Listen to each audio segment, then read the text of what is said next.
kind of the holy grail of superhero stories at this point because it has a huge following. It's 30 plus years old now. It's a story that kind of changed DC Comics. They're really, I guess, kind of have to work together in this movie because there's a big fluster over who's evil and who's not.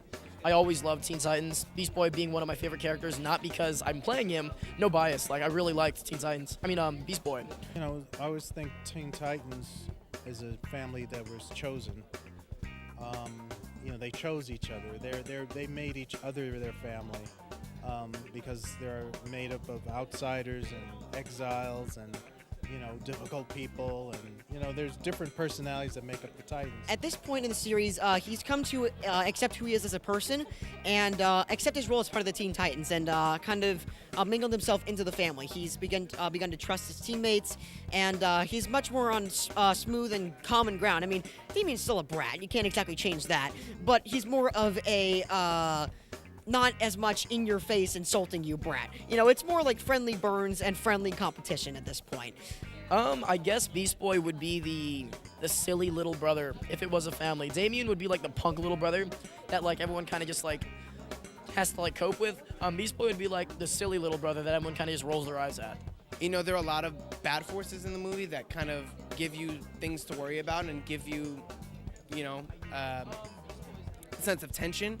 But I think they're so good at what they do, and I think they're so fluid in working as a team that the very few instances where it may work to their disadvantage, they instantly make it work to their favor. Well, he becomes sort of leader of the Titans and then goes away, and then when he comes back, Starfire has taken over that role. So I think there's a little bit of a complex dynamic with them, coupled with the romantic things that are happening.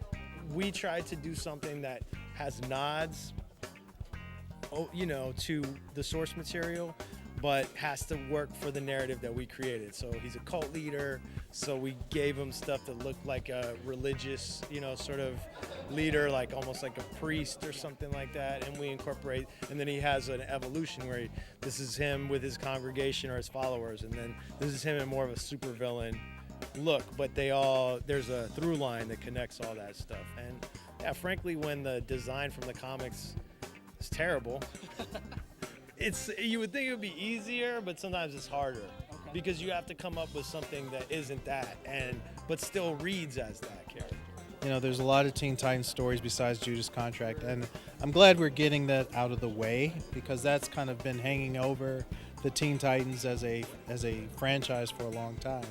So now, if this does well, we can tell other stories, we can introduce other characters, we can grow the franchise out into all kinds of ways.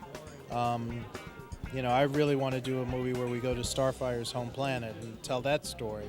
So there's lots of room to grow with this franchise and tell stories that may not have been told before or have only been told on the old TV show a certain way.